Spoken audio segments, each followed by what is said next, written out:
Good morning, everyone. This is Stephanie Luaris from Heart and Soul Fitness and Wellness. And as we get further into the holiday season, we start to see more traditional family recipes and different things that people are preparing. And today I wanted to share one of our family recipes and things that a number of people enjoy, and that is peppered pecans and walnuts. This is a recipe that isn't original to us. It actually comes from the November 1988 edition of Redbook Magazine, and that's the recipe name, Peppered Pecans and Walnuts. But I'm going to be sharing with you today the recipe in the comments so you have all the ingredients ready, and then you can either make it straight from the recipe or you can cook along with me, depending on how you learn. So I've already washed my hands, sanitized my workstation, and gotten all of my supplies together. I am going to use nitrile gloves today because we are working with spices and hot sauce. Those are things that get into our eyes and we inhale them and can just be a little bit spicy. But also because I'm touching raw ingredients that we're going to be cooking. For me, I'm the texture person. I really don't like touching those things, so it's another reason I wear gloves. Also, these are going to be some gifts for some very VIP people, as well as my family, who is also VIP. But I just, it's always that extra layer of food safety in all that we do. We think of food safety so often in our restaurants and commercial settings, but all of those food safety rules carry over into our kitchens as well. And that's so important to keep everyone healthy. So the first thing that we're going to do is, as I glove up, we're going to put together those dry ingredients. And before we do that, I'm actually going to start my oven to preheat. You're going to preheat your oven to 300 degrees. And you need 2 bowls for this because we're working with some wet and dry ingredients. So for our dry ingredients, the first thing you're going to measure out is a 1/2 cup of breadcrumbs.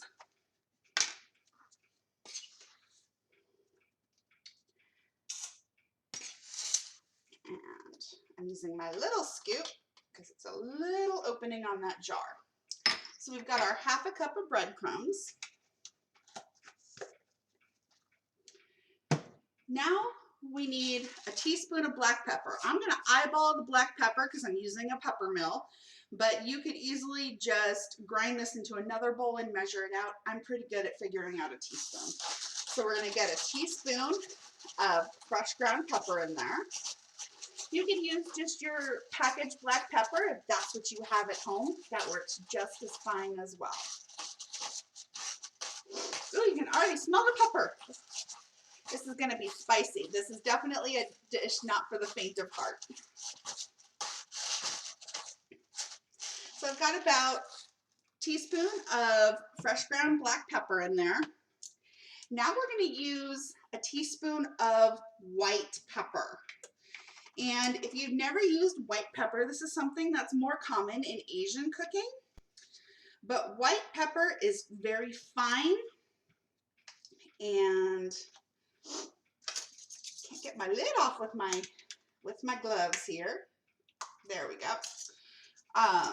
White pepper is very fine and has a bit more heat to it than our traditional black pepper. So we're going to go ahead and measure out a teaspoon of white pepper. And I'm actually using my 1/2 teaspoon because it's not big, the whole teaspoon is not big enough for my jar. So we're going to get a teaspoon of that white pepper.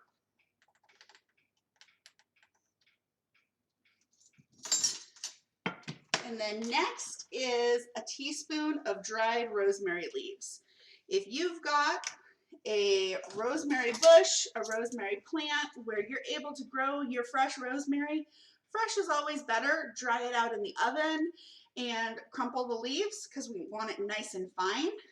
I don't keep those plants around, but And for me, I actually had to go to 2 stores to find my rosemary this year. I guess it's because more people are cooking at home, but the spice aisles were just ransacked at my stores. So we're gonna get a teaspoon of rosemary in there.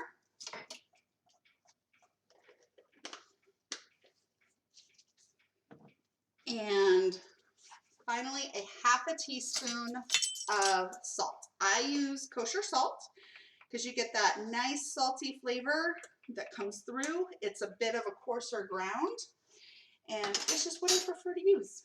But whatever salt you have available, whether you're using iodized salt, kosher salt, your pink Himalayan salt, whatever you have handy is perfectly acceptable.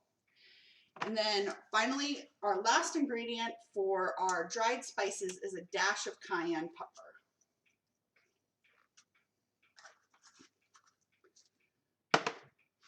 And then I'm just gonna take a spatula and just make sure those spices are evenly distributed through that breadcrumb mixture.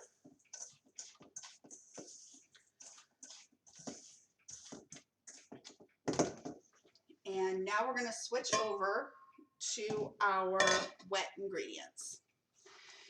And what we're gonna do is, I'm using liquid egg whites because I'm making several batches. I prefer to make it one batch at a time as opposed to making a multiple recipe size batch because of the capacity of my pans and the space that I have. But you could double, triple, quadruple this recipe in one shot. I make it one batch at a time. So we need 2 egg whites. So whether you're using fresh eggs and separating those yolks, or for my convenience sake, I'm just using the liquid egg whites. We need 2 egg whites and 5 dashes of hot red pepper sauce. I'm using Cholula today. You could use Cholula, Tabasco, or any of your favorite, if you have a homemade hot sauce or anything that you buy in market that you prefer. So we're just going to use 5 splashes of that hot sauce.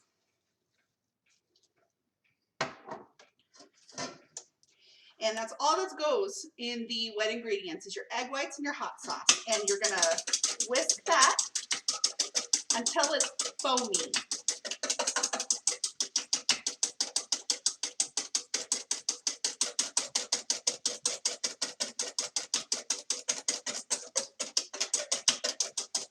You could easily do this, put your wet ingredients if you have a KitchenAid mixer, or you could even use a hand mixer as well. But as you see, it really doesn't take that long to make that nice and foamy. Let's see if we can get that on the camera. And so now we've got our wet ingredients, our dry ingredients. Now we're going to measure out the nuts. And we first put the nuts into our wet ingredients. So we need 2 cups of pecans.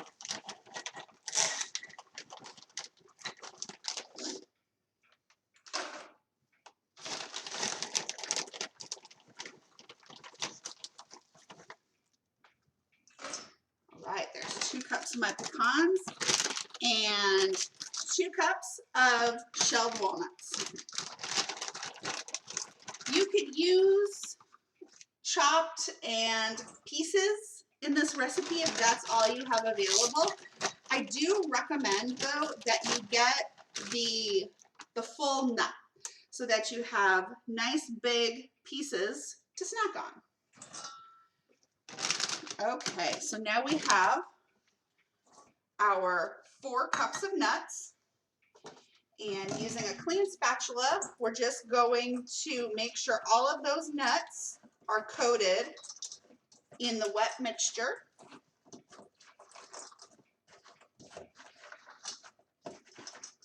Because that's what's going to make all those spicy ingredients and those breadcrumbs and good spices stick to our nuts.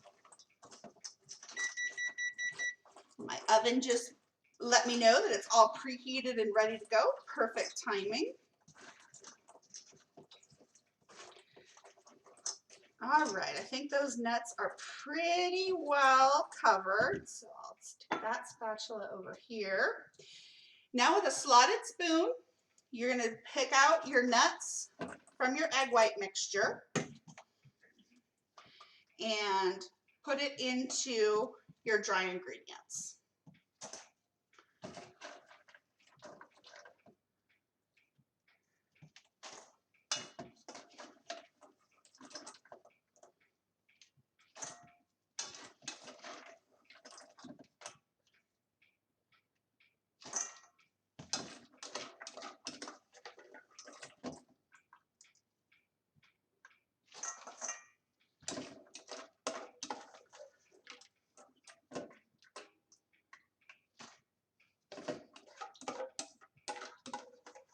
All right, perfect. So now we've got all of our nuts out of the wet ingredients into that bowl of dry ingredients that we mixed. And then we're just gonna toss it around, making sure everything gets coated with those dry ingredients.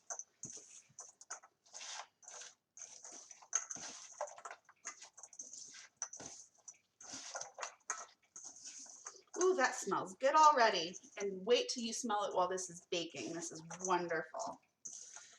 This is such a great gift to put together for people. Put it in a nice little bag or container, or just have a container sitting out on the table for family or for yourself.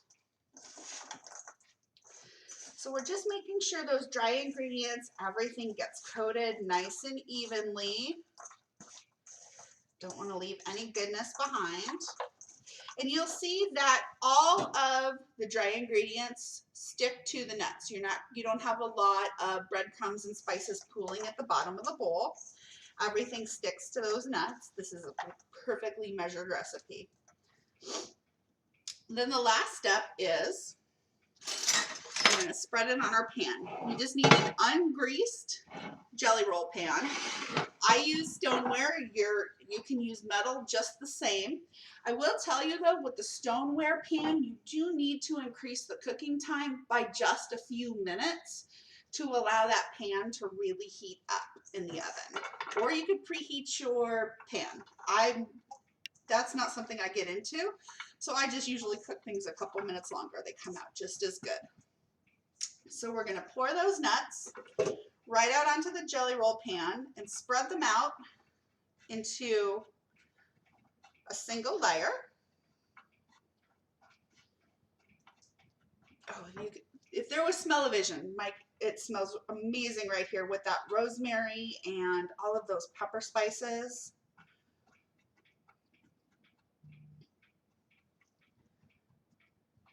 Okay, so we've got everything spread out in a thin, even layer. This is going to go in the oven for 20 minutes until the nuts and coating start to get a light brown color. It's very easy to burn this. So when they start to get that light color, pull them out. But because you don't want to leave it in too long so that the coating and the nuts begin to burn, because then you don't have very good tasting nuts. So we're going to go ahead, put this in the oven for 20 minutes. You can stir it occasionally on the pan just to make sure everything kind of gets evenly browned. Then once they are cool them completely right on the pan. And then they're ready for packaging, whether it's going to be an airtight container, or for me, I'm going to be using some pretty winter Ziploc bags. They just need to be in an airtight container. You can store these in a dry place for up to 2 weeks. They don't need to be refrigerated or anything like that. So I'm going to stick these in the oven now. Hope you've enjoyed this and have maybe gotten a new idea for a recipe. And if you have any questions, feel free to leave a comment, shoot me a message or email, and let's get it sorted out. And I hope that you have a very happy holiday season and a blessed new year.